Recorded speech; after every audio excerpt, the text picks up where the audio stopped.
Hello, everybody. We are live. It is April the 23rd. It's Shakespeare's birthday. It's St. George's Day. It is an exciting day because we have got such an important show for you today. So people coming in from all over the world. Ferzine's in the house. We've got Rebecca in the house. We've got so many people coming in from all over.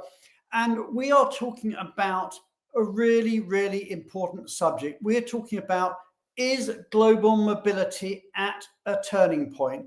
Because let's face it, a lot has been happening since January in the world. We're going to be talking about tariffs. We're going to be talking about trade agreements. We're going to be talking about technology. We're going to be talking about how the world is changing and what the impact of that is going to be on us in the world of global mobility. It is a fascinating, fascinating conversation. I'm so excited that we have backstage with us. We've got, of course, the wonderful Julia Onslow-Cole, who has probably more insights than most in this industry.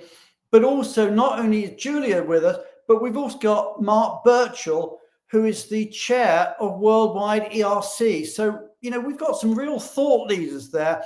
We've also got a great tax update for you as well. So it's a really, really important show today. And I know you're really going to enjoy it. So today's show is globalization at a turning point. Oh, and by the way, we've got one really special guest. And that special guest is you. Today, we're going to go open mic. So if you want to jump on stage and share your views live with the audience, then we'll share the link later and you just click through the link. And if we can, we'll bring you onto stage to share views. Although I will put one thing out there right up front, which is that the view from the top does not do politics. We're going to be talking about geopolitics. We're going to be talking about the impact of what is going on in the world on global mobility. But we're not going to get into personality politics. So I'm putting that caveat right out there at the very beginning. So do join us in the studio later on, and we'll very happily go into a detailed discussion with you about what is going on in the wonderful world of global mobility. We are live on YouTube, we are live on LinkedIn, and we're also available as a podcast on Spotify.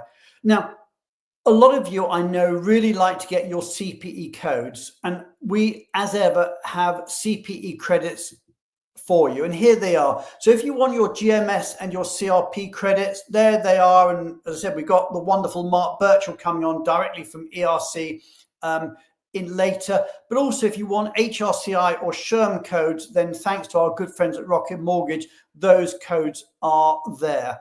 So that's a little bit about this week. Next week, we've got another amazing show for you. Next week, well, have you ever wanted to build a global mobility program from scratch? Is that your best dream ever, to be able to start everything completely anew? Or is it your worst nightmare? Or have you been there and done it? Well, this time next week, we're going to have the wonderful Amanda Santamora from Clavio talking about how she has built a global mobility program at scratch, not once, but in fact, she's done it several times in her career. So that's going to be an amazing show. Let's find out, meanwhile, what's been going on in the wonderful world of global mobility over the last 7 days. Let's run the video and have a look.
So there we have it. That's our breaking news for the week. So if you've just got a new job, if you've just been promoted, many congratulations.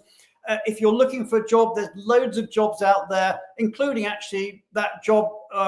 Beneva is looking for a US client development person. So if that is something that's of interest to you, then again, reach out. Lots of great jobs out there if you are looking. If you've got some news you want to share next week, maybe you've got a job you want to promote, or you've had a promotion, or you've got a new job, let us know and we'll share it.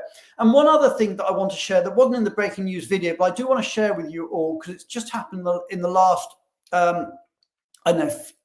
few hours, is Beneva has put out a really fun podcast. Have you ever been interested in prompt engineering for global mobility? How to use prompt engineering in our industry?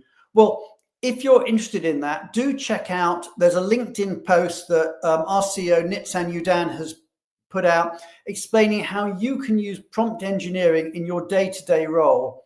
It's a fascinating post. It's a fascinating listen. It's actually a whole podcast created through prompt engineering. So it's well worth a listen, and kudos to Nitsan and all the guys there for just the continued thought leadership and innovation in our industry. So there you have it, prompt engineering for global mobility.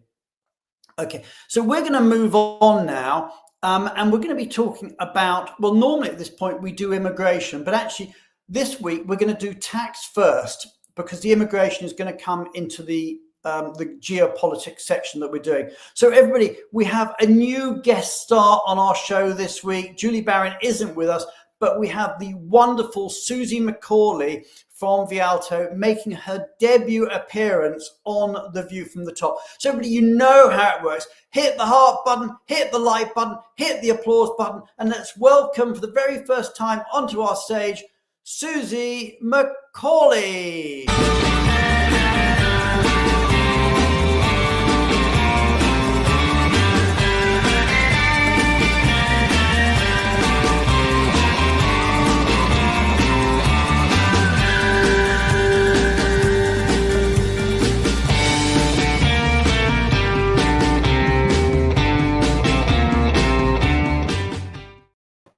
Hi, Susie. Welcome to the show. Hi. Thank you for having me, Brian. It's so nice to be here. And whereabouts in the world are you today? I am in the suburbs of Chicago. Cool. And it is cold and rainy here today. Not great.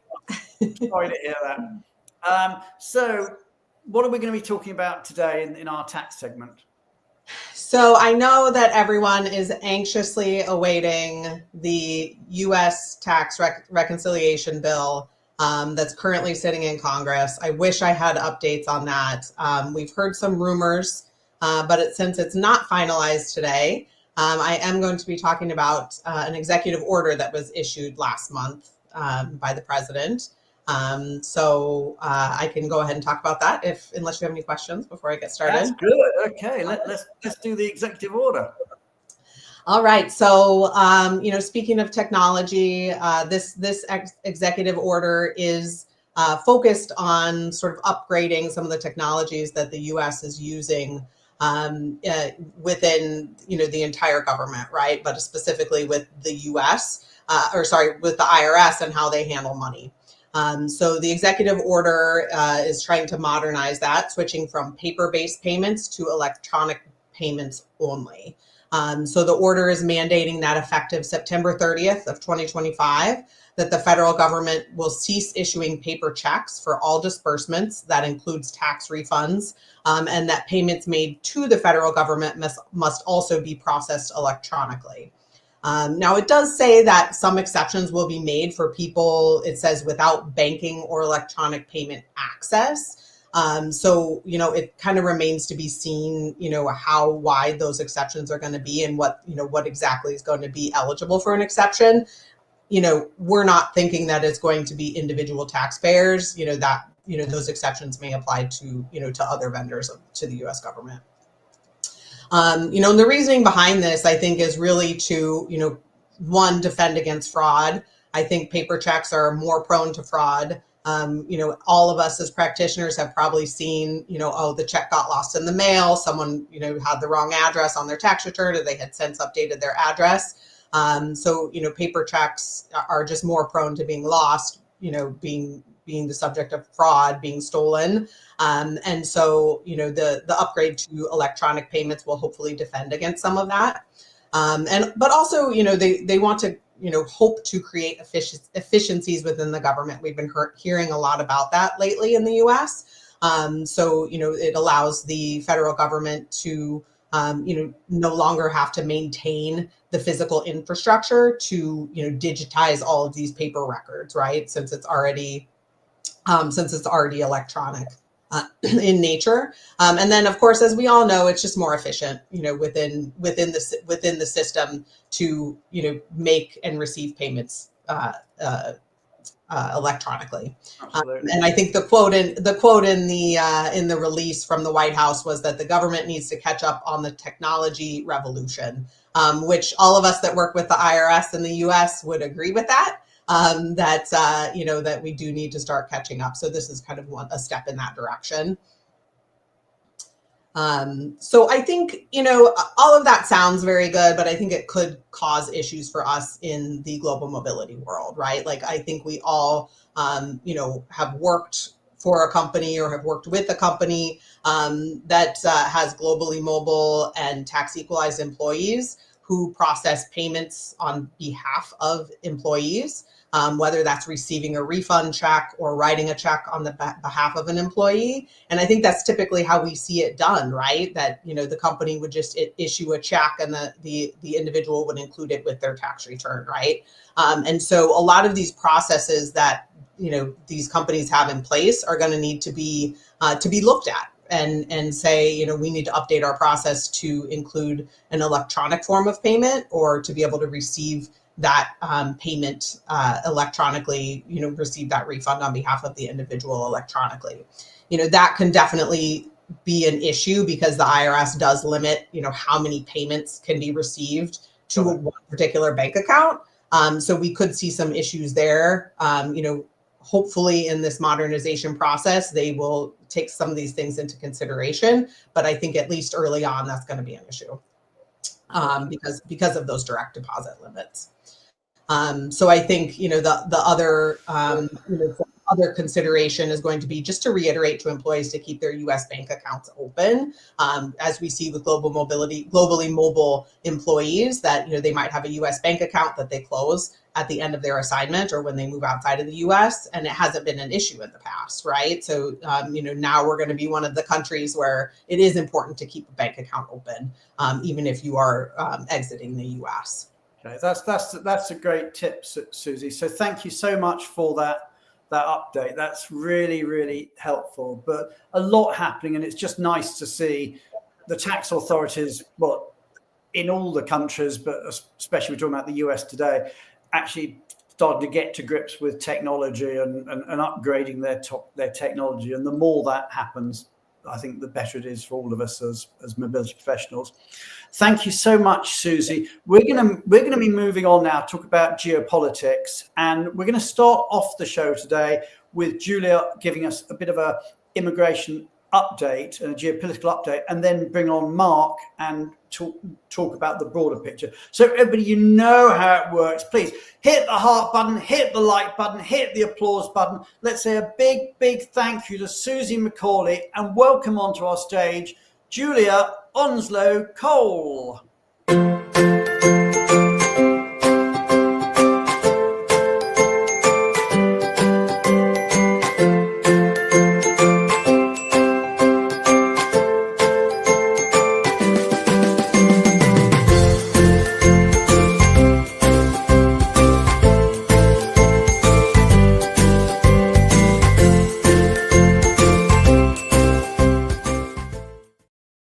Hi, Brian. Hi, Julia. Hi, good to see you. So I know you're hot off a plane from Saudi, even as we speak.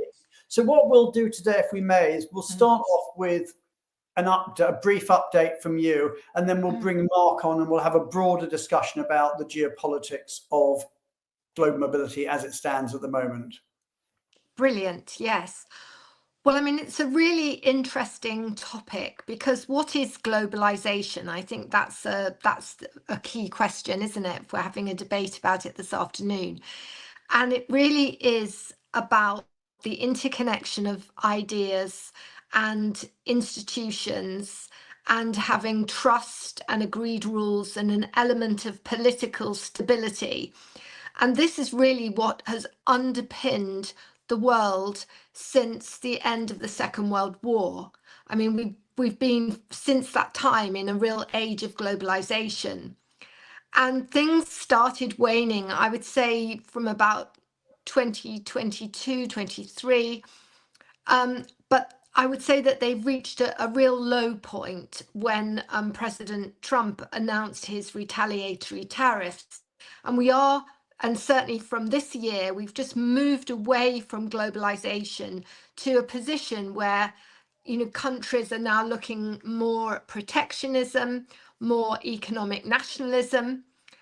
And what we are seeing from a geopolitical perspective is that countries are looking at the world, they're looking at the geopolitics, and they're thinking, how can we as a country, where there's this ongoing situation of a sort of difference between two superpowers, China and the US, how can we really push our economic reform and how can we increase trade?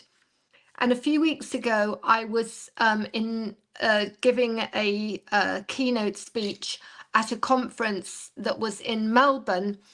And it was to talk about, the upcoming federal election, but to talk about, what tweaks could Australia make to their immigration laws to actually encourage international students, because at the moment, international students who are going to the US might be a little bit worried about immigration issues and they might want to look at other countries. So Australia's thinking this is an advantage. And so they were the conference was talking about immigration and talent, but was talking about how can we change our laws to attract more students. And then what we're seeing is we're also seeing other countries like Costa Rica. I was in Costa Rica this year at a seminar with a conference with the Deputy Trade Minister, and again they were looking at changing the immigration law to put in provisions for dependents, and we've talked about that. We talked about that a few shows ago, and that was because they could see that that's another way to create talent. And I think you might recall that in Costa Rica, after 1948, they disbanded their army and put the money into education. So they're actually graduating about 7,000 STEM graduates a year, which is so impressive, but they need more talent to be more economically viable. And they are also in a very interesting geopolitical situation because Costa Rica is being wooed by both China and the US. And then you're seeing as well, for example, there's talk about whether there will be a G6. So that's like the G7 with the US, and whether the G6 should actually then go to China to seek to reduce trade imbalances. And then we've seen particularly Europe, which is fundamentally a brilliant negotiator because they have to be. So European Commission, all of the European institutions have to negotiate because they're dealing with so many different countries, but they're literally on fire in the way they've made trade deals. So they've signed one with Mexico. They're very close to signing one with the Latin America Mercosur area. They've got one on the boil with Malaysia, with Indonesia, with Thailand. So they're really signing all of these agreements very quickly. And all of this is a very important thing from a global mobility point of view because they all have mobility clauses. So when you asked at the beginning, Brian, whether, if globalization as we know it is completely changed, does that mean there's less work for global mobility industry? In fact, I would say there's more work. Well, we'll get into that. I'm going to bring Mark Burchell into the conversation, Julia. Lovely. Let's bring Mark on. So, Mark, hi. So, Mark is our next guest. Mark is chair of ERC, but also you have a day job as well. Tell us a bit about that, Mark. Yeah, well, hello everyone, and great to be back on the show. Yeah, so my other job is head of business development for ARPIN. So we certainly are very interested to hear the commentary around. I think how Julia framed it up actually was encouraging in some ways to me, because I tend to see this as there are going to be some opportunities that come out of this, and I think Julia's maybe talking to that in terms of some of these trade deals and forcing countries to rethink who their trading partners are, what the relationship is. And to me, at least from a mobility perspective, I think that's encouraging, because I think there will be different types of mobility that come up from some of these kinds of deals. And I know, Julia, you've talked about some of the sort of mobilization elements that are built into these trade deals, and maybe you can talk a little bit more about that. Yeah, yes. I mean, I want to say also that in the audience, if you've got questions for our amazing panel of Mark and Julia, please do pop them into the comments, or, and even better, if you actually want to be on the show, we're going to post an open mic link and you can just click on it and you'll go backstage, and then we'll bring you on after a while if you'd like to be on stage too. So it is going to be a fun show. I just want to say a few words that I want to recommend a book to all global mobility professionals out there. To me, it's the most influential book I've ever read in this industry. It's written by a guy called Thomas Friedman, no relation, I should say. Thomas Friedman is the foreign affairs editor of the New York Times and is a very, very highly regarded, one of the most highly regarded foreign correspondents in the world. He wrote a book about 20 years ago, actually, called The Lexus and the Olive Tree. And it was all about what he describes as the two most important mega trends affecting our world. The one is the constant desire to globalize ourselves, which he calls, his symbol of that is the Lexus, although maybe these days it would be the Tesla. But the sort of the innovative auto car coming from a global supply chain, depending on an interconnected world, same brand globally. And that is the desire to globalize. And that is inherent in all of us. We all want to globalize, whether you go back to the founding fathers or the conquistadors or the Vikings or Romans. Well, our whole history has been a history of globalization. Set against that is what he calls the olive tree. And that is the idea of the person sitting, protecting their bit of land, which that olive tree has been in their family for maybe 1,000 years. And it's that sort of conflict between, if you like, the nation state and the corporation, globalization and nationalism. And again, the way he describes it is what happens when an irresistible force meets an immovable object. And I think that is what we're finding now, is the irresistible force of globalization is coming up against the immovable object of national identity. And that is the world that maybe we didn't think about so much 20 years ago, but now is very much forefront. So as I said, that's my book recommendation for the week, The Lexus and the Olive Tree. So moving on. Okay, we've talked about this. Where do we think? What do we think is going to happen to our industry? Let's just take the big question first. Volumes. Yeah. What do we Yeah, think well, is going to happen to our industry in terms of volumes? I think volumes will go up hugely because, again, I gave the example of Australia, of Costa Rica. I actually was talking to the Vietnamese ambassador in London last week, and we were saying that the speed at which all these trade deals are being made is unbelievable. And we were talking about the CPTPP, which is the Comprehensive Progressive Agreement for Trans-Pacific Partnership. That has a number of countries like Australia, Canada, Japan, New Zealand. The UK government, they joined in December, and there's rumours that Singapore is asking Europe to join. And obviously US and China are not part of that. Now you think all of these are discussions are going on. I heard the rumour about that Europe might join at the weekend, and I heard it both ends, from Singapore and from Brussels. So when we're living in a world which is reacting to what's happening in the US by making more trade deals, you're going to get more mobility. You will get more mobility, and you're going to get mobility, but it will be very different than the mobility that you've seen before. And the key point that I keep advising clients, and when I'm talking to CEOs, is that it's so important that global mobility leaders are brought into all of these discussions about how you're reacting to the tariffs, because they're the people that will have to be executing all the mobility flows that come out of the strategy, because all the CEOs being advised around the world to do the same thing, which is scenario plan for each country individually. And all of that has a mobility stream to it. They're being told, optimize your business, reduce your costs because of the economy, but also scenario plan on supply chains for each individual country. And then the way they move, mobility will follow. So I think people are going to be extremely busy.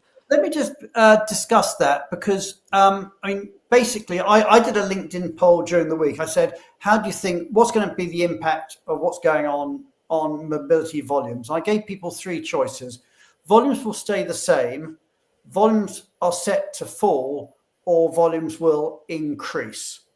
And I know, Julia, you said that you think volumes will increase, and you were very, very bullish on that. In terms of what the people who took part said, 23% said volumes will stay the same. 50% said volumes are set to fall.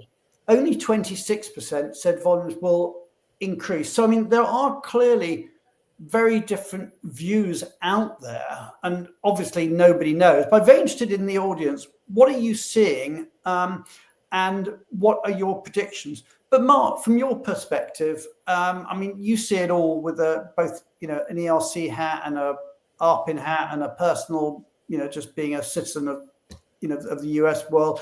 What are you seeing? Are you seeing, what's your prediction? Yeah, actually, I think it's a bit of both. I think there's a short-term impact and there's a longer-term impact. So I think what Julia is describing, which I support, is volumes will ultimately increase because of this. And I think, again, countries and blocs are going to find opportunities here that will increase trade. It won't look like trade as of yesterday. Is going to be a new world order in terms of where that trade is conducted, and that will spark mobility. But I think in the short term, particularly sitting here in the US, this level of uncertainty that you see every day in the stock market just means I think US companies currently are a little cautious. And I would imagine there are some overseas companies that view the US with caution.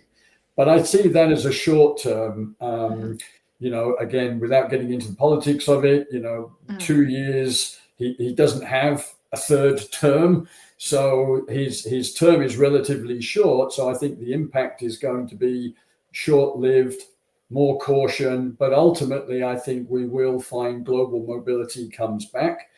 Interestingly, from our perspective, our domestic volumes have significantly increased year to date, because I think US companies are kind of reinvesting, remobilizing talent within the US. But my mid to long term view is 100% aligned with Julia.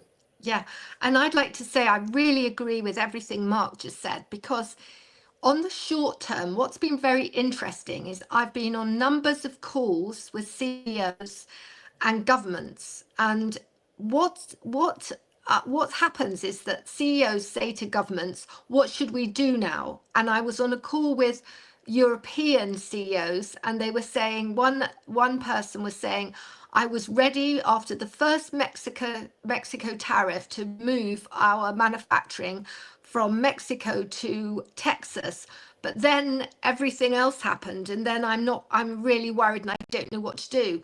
And all the governments are replying, don't do anything yet. Don't do anything yet. It's too unstable. If you move a manufacturing site, you're not going to get your costs back for 3 years. You've got to be sure of where everything is landing. So I completely agree with what Mark says. At the moment, obviously, there's less mobility because people are just worrying about, what firm decisions should they take. But the dancing, the mood music is changing so fast underneath our feet, and often not visibly. So you wouldn't know about all these trade agreements and all of these things that are happening. But when we come out of this and the situation is stabilized, and you end up with all of these trade agreements and all of these different opportunities, we're going to see a huge move in mobility. I'm really sure of that.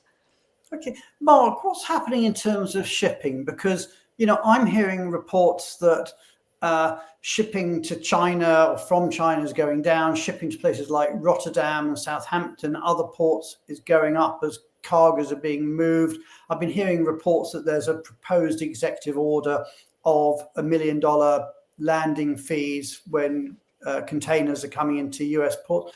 But you're at the sharp end of this. What are you seeing in terms of different routes and what's actually going on at the moment in the marketplace? Yeah, I mean, there is certainly disruption in that regard. And if that executive order does indeed get executed, that'll have huge implications for general trade, not just in the moving and storage element of the business. So for us, there is disruption in terms of sailing schedules, ports of call, and we're advising customers again to build in contingency budgets in many cases, because you're going to see an extension in per diems. You're going to see extended times at port going through customs clearance. I think we just saw last week DHL is pausing high value item shipments into the United States while it kind of works through what all of this impact will be on its business. So there are going to be ramifications. And again, our advice to customers is let's go into this with open dialogue. As we know of these disruptions and changes in schedules, we'll advise you, but be prepared for longer stays in per diems. Julia, again, I'll let her speak to any of the lead times for visa processing, because, of course, much of what happens in a relocation is highly dependent on the visa approval process. And if there's a slowdown there, it has a knock-on effect through cause and effect through the whole relocation itself. So for us, we're just, again, treating this as uncertain times. Be prepared for longer sailing schedules, building contingency budgets, and then be in proactive communication with your transportation providers. And it's not wholesale. So there are specific lanes that you have to treat differently. And clearly, as these trade imbalances work themselves out, there'll be ships in the wrong place, containers in the wrong place, and all of that has got to work its way through the system. So it's definitely a period of uncertainty. Is there any evidence yet, Mark, that any of these tariffs are feeding through into store prices at the moment, or is it too early? I'm not talking about sort of food. I'm talking about things that are being, well, food could be one, but I was thinking maybe about clothing that might be made abroad, or electronics, or indeed auto products, where, you know, the large tariffs are. Are we seeing any evidence that that is actually feeding through at the moment to the supply chain, or is it too early to tell? Too early to tell from my perspective. And you might get individual products or services that are being impacted quicker than others. But I think this has got to play out over the course of the rest of the year, at least, for us to truly understand the impact. And as we see somewhat almost on a daily basis, you know, changing tweets around whether we're pulling back or we're being more aggressive. And until all of that settles down, I don't think we'll see the wholesale impact on prices until certainly past the summer here in the US. I can't speak for other parts of the world, but that would be my way of seeing it. Okay. And if anybody in the audience would like to join us, I can see a few people have made a couple of comments in there, some old friends. I see who's out there. Jack Jampel, I saw Mobility Legend. If you'd like to join us, do hop on board. Anybody else wants to join us, do hop on board in the studio. But a question for you, Julia. Actually, no, let's just take Heather. I'll just take Heather's comment here. She says, I can see a different perspective depending on what you work on. For example, US domestic, I totally see slowing down. Global mobility, I can see staying the same and growing more, as mentioned, with new trade agreements and new opportunities. I suppose part of that might depend on how quickly these trade agreements actually come into force. Well, Julia, that is a good question, because they're so quick now, those trade agreements, because if you think about it, after Brexit, there was a lot of talk about the UK making a trade agreement with the US, and people were saying it would take 2 years.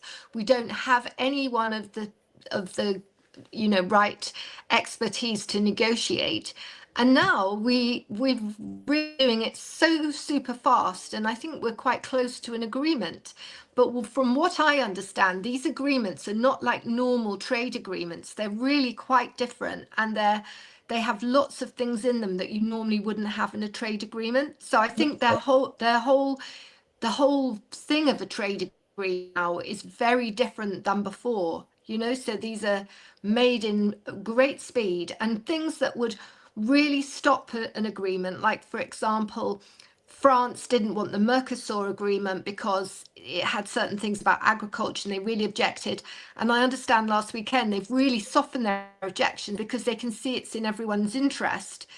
And then a really good example of that and how it affects mobility is the fact that there's a bit of a debate going on within our government about whether to give 18 to 30-year-olds in Europe, the right to come to the UK on a working holiday maker thing. And you can see that will happen because that's a requirement for us to get a deal with Europe, which we want. So, people who had very sort of immovable conditions, they're just being taken away, because the bigger point in this whole situation is you have to make the trade deals. So it's a very interesting and fast-moving thing. I'm just trying to get an idea of timescale. Let's just say, for sake of argument, US signs a trade deal with Japan, which I know is one that is being talked of. Let's say they sign one in, say, 2 weeks' time, for sake of argument. What would the effective date be? I mean, how long after that typically are we talking? Like, would it be like 2 weeks afterwards, 6 months afterwards, 12 months afterwards? I'm just trying to work out with a trade deal from the date of signing to the date of effectuation. Yeah, I mean, normally these trade deals have different dates for implementation of different parts. So parts that you would have to put a structure around, and you'd have to have some, infrastructure or process around, or will obviously be less. But instant things like tariffs or whatever, they could go from the moment you sign the agreement. Okay, let's move on the conversation. I mean, this is incredibly interesting, but we're looking at this in a way from a US perspective out on what the US is doing. But there is another major player that we need to look at as well, and that is China, because what we've got is effectively a standoff between the two major trading powers in the world, who are busy tariffing each other and taking action against each other. Now, what I'm hearing is that other countries are effectively being sort of pushed to take sides, to put it in that way. That sort of the US is saying that you need to sort of stand with the US against unfair practices in China, and China is saying, well, if you want your supply chain to continue, you need to sort of be closer to us than the US. Are you seeing, Julia, any evidence, and what are the tensions that other countries, if you like, third countries, are feeling? Yeah. As Yeah. the two major players are sort of, are dancing off against each other. Yes. Well, first of all, I would say that China is hugely more successful than the media would play out. And if you read the media about Chinese trade, I don't think that you get the true perspective of what is actually happening. China has been extremely successful with their Belt and Road Initiative. And their Belt and Road Initiative, it's not just about helping countries and building infrastructure like in Southeast Asia and Africa. It's also about lending countries money. And it's much better for those countries to receive money from China than it is an IMF loan, because an IMF loan often has very strict conditions, whereas the Chinese loan is much more fluid. So a number of countries have benefited, and the number of countries that are now sort of signed up and are working on Belt and Road initiatives is really quite phenomenal. And I read a report actually over Can you Christmas. just explain to those people who don't know what is the Belt and Road Initiative? It's basically an initiative that China started a few years ago, and the idea was to sort of create an economic hub with China. And under this initiative, they lend money to different governments, they help them with infrastructure projects, and they obviously take interest on their loans, but it's a real sort of economic partnership. But it has been very, very successful. It's been very successful. And I read a report over Christmas. It was like a 600-page report, but they interviewed about 300 CEOs, and all of them were saying that they were quite concerned about the speed at which China can bring things to the market. And you saw that with DeepSeek, didn't you? You saw the DeepSeek technology, and apparently I understand there's about 47 other technologies that are at a similar kind of stage to DeepSeek. So they're very quick at replicating things and very quick at inventing things. They don't have a lot of the regulations around IP that maybe other countries do. They have obviously, I saw one example the other day saying that if you wanted certain experts to deal with semiconductors, you could actually get 22 football fields full of people, whereas in other countries you just only get a handful. So their talent's really quite exceptional. So I mean, I think that they are very, they're very strong. And I think the concern that other countries have is that if China is unable to export its goods to the US, the concern is that they might then flood other markets with their goods. And that's what's worrying, like the EU. Which will make goods cheaper in the short term, but create a risk for the industries in those countries Exactly. themselves. Yeah. Yeah. Okay, we've got a question coming from Furzine. Let's just take that one. She said, as global dynamics continue to shift, how can mobility programs evolve to become more agile, flexible, and locally compliant while still meeting business demands and deliver measurable impact? How should mobility experts strategically guide their business leaders proactively? Wow, that is a big question. Mark, do you want to go first with that one? Yeah, well, I think in some regards, and I don't want to be an open commercial for the Worldwide ERC, but I think access to, I always say the power of the organization is within the members, and the membership can, contain some of the brightest and best minds of mobility. So first of all, talking to your peers within an organization, whether it's SHRM or Worldwide ERC, whatever I think that's a powerful tool. I think things are moving so fast that this seat at the table notion has to be based on data and it has to be based on intelligence that you gain probably from some non-traditional sources, because again, I think some of the things that Julia has talked to, clearly there are governments that are seeing this as an opportunity. So I think whether it's based on geography, industry, sector, you've got to be aware of what those dynamics are within your industry and sector, because they could be very different based on your competitors, other products and services. So I would leave it to others on the call who are actually in mobility around the notion of agile policies.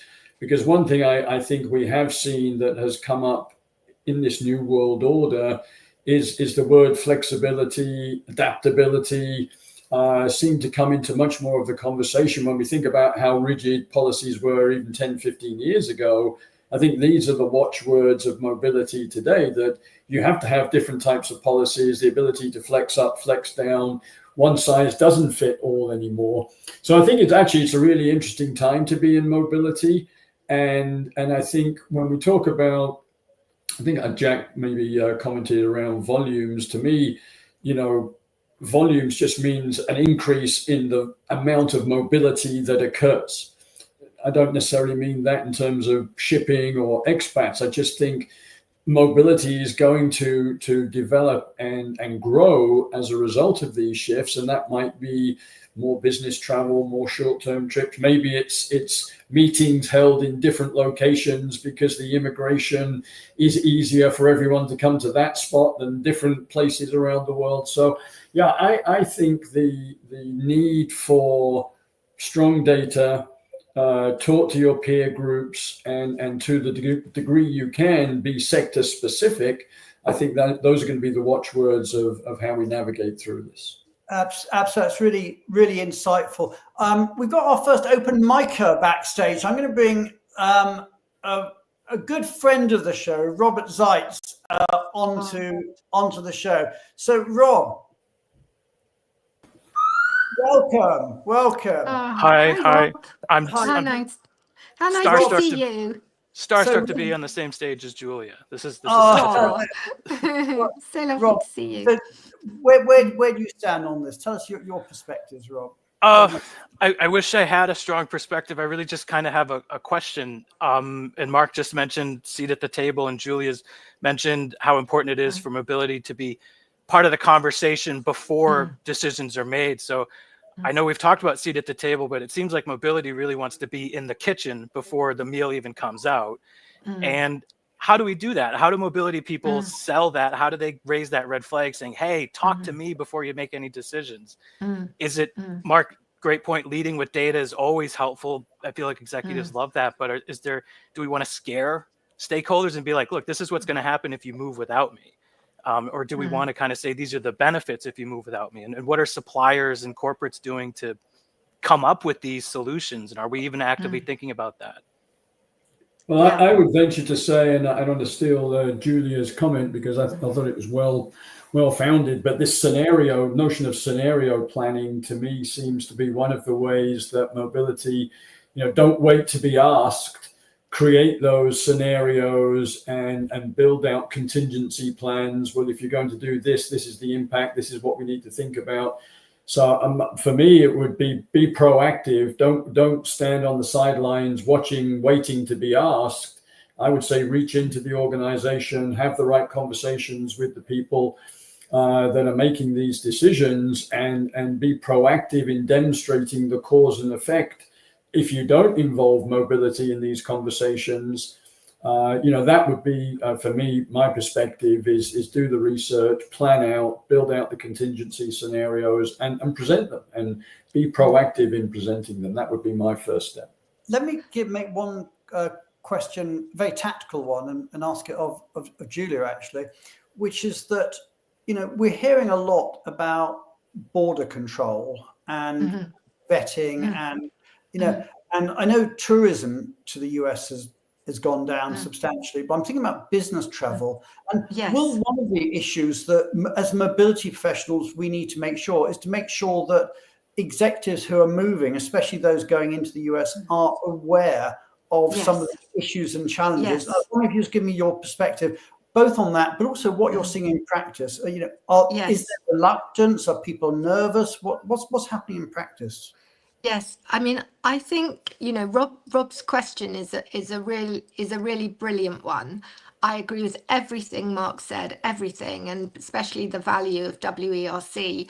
Um, and I think that some specific things that you can tell your C-suite around compliance, which is a really big hot topic, and also right now on the borders. So one of the things that we're seeing in the US that we've never seen before is this emphasis on personal obligations, personal compliance. So in the past, if you had a green card, or you sort of thought that was your company's responsibility, but now the US administration is enforcing your personal obligations to update your address, to carry documents around with you, and therefore communicating those to your employees is very important. So explaining to your C-suite that you need to be a spokesperson for your company to look after your employees, to actually tell them what they should be doing. There are also some things around, global entry, for example, inviting some of your employees, could they take part in global entry, because that makes getting into the US slightly easier. Also, just generally communicating about how long these processes are going to take, because everything's taking much longer, and really preparing your workforces. And then what we're going to see is that we're seeing a lot of difficulties on the border, because border security is one of the big trends, as is protecting resident labor, which in the US means being prepared for a audit, and be prepared, for a visit, and know your rights, etc. But also we're seeing retaliatory travel bans. So for example, in China, we're seeing they are taking similar actions as you're seeing on a US border. And this is going to get worse when there's more travel bans that will be announced by the US. You'll get the retaliatory bans. So back to Rob's point, if you can get in on that angle, that's something that everyone in the C-suite will want to know about, because they will be traveling. And if you can also then get in on any angle which is to do with optimization, or looking at, a more strategic and cost-effective way of moving people, perhaps suggesting that you put people more on hybrid contracts or working remotely, that will be good, because that will definitely fall within your company's synergy. And then just being ready with all those scenario plannings when they do pick countries that they want to take advantage of, moving people to. Okay, Julia, that's amazing. What we're going to do now, we're going to say goodbye to Rob. So thank you for being on the show. Thanks, Rob. We have really great questions, great points, Rob, and you take care. And we're going to bring on to the show, we've got Jack Jampel, who is the head of mobility at Stryker. So Jack, welcome to the show. Great to see you. Hi, everyone. It's great being here, and great hearing everyone on their perspectives. So tell us a bit about your perspective on what we're seeing at the moment. Okay. So my perspective is just my personal perspective. It doesn't necessarily mean, my company's perspective, but I guess just overall, we are seeing as an industry, I think, a leveling off. And I think it's more on the US side, but I think internationally too, it's there's a lot going on. I'm just not sure how that's gonna really impact mobility. Okay, there's companies that are opening up in other countries. There's companies, and that's why I brought that question up, Mark, about what do you mean by, an increase in volume of what? Of transfers, permanent transfers, expat assignments. And I think a lot of the people that, Brian, that answered that survey was based on their personal job. Okay, yeah. So could it be increase in expat assignments or increase in permanent transfers?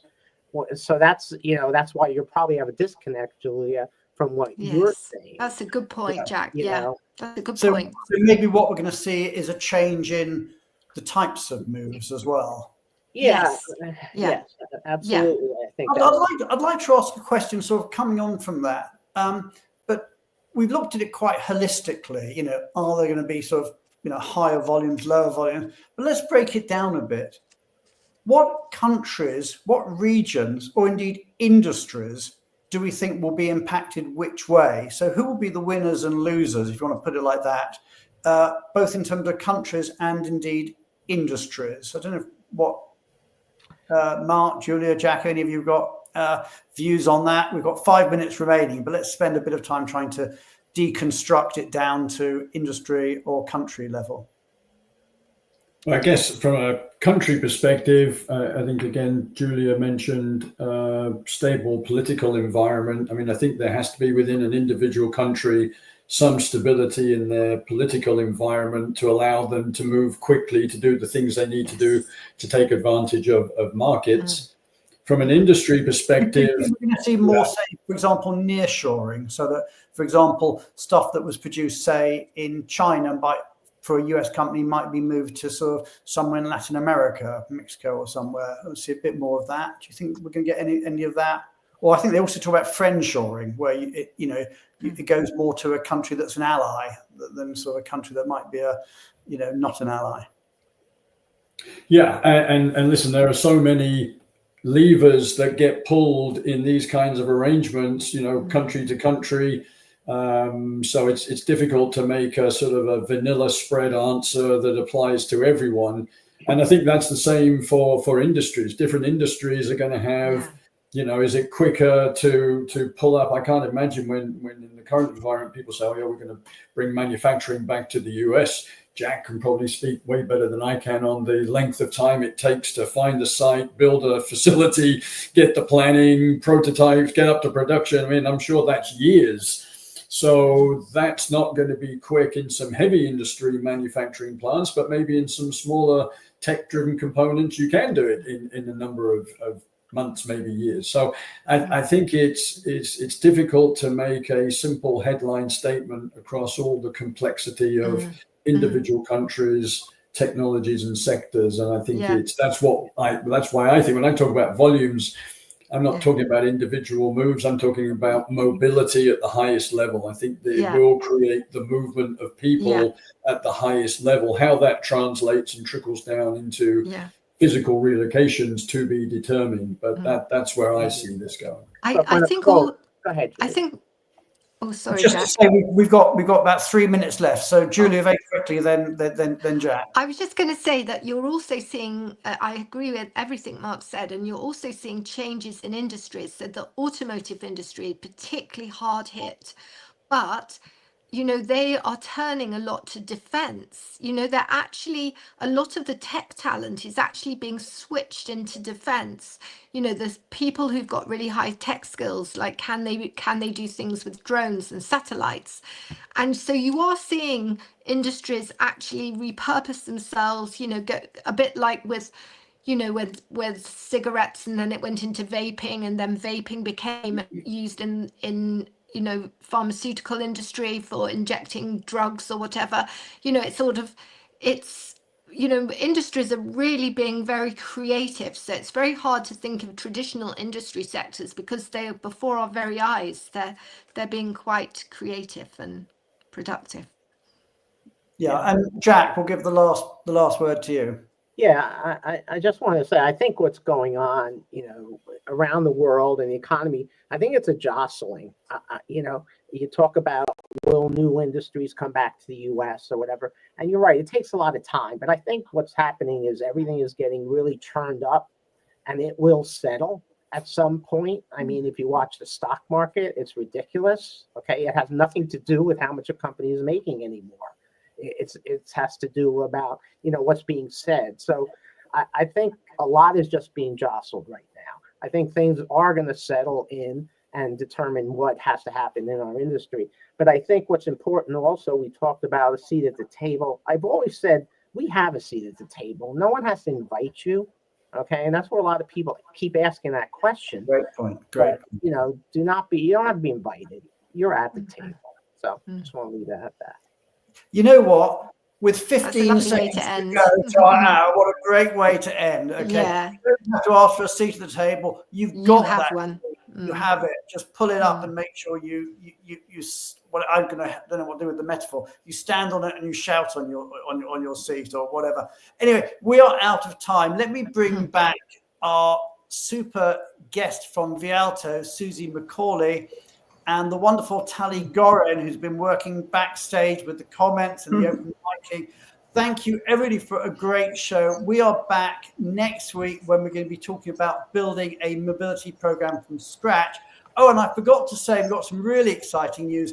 In 2 weeks' time, we're really honored that our very special guest in 2 weeks' time is none other than the former Comptroller General of the United States, the Honorable David M. Walker. And what he doesn't know about US government you shouldn't be asking. He is going to be our very, very special guest. So if you are interested in global trade and in deficits, in anything to do with the way federal government works, we have got the Honorable David M. Walker, the former Comptroller General of the United States, on our show in 2 weeks' time.